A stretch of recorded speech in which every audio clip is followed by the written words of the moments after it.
信係哥哥阿公嘅特務部發現嘅。喺古代，人呢往往帶住最珍貴嘅物件完成最後一段路。可以明白阿聰死之後點解要將呢兩封家書一齊陪葬。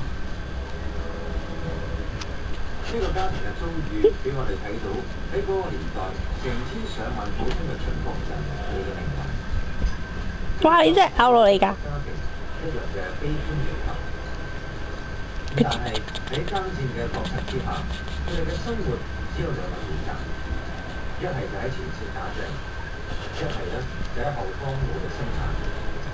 可以咁講，每個秦人都係秦軍嘅一部分。秦國用晒成個國家嘅力量去打仗。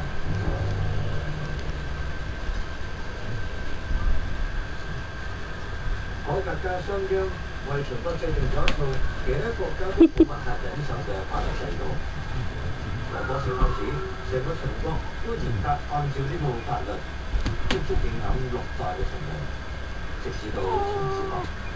咩啊？玩厭啦！相應規定，全國嘅士兵只要攞到敵人嘅人頭，就可以獲得最後一級。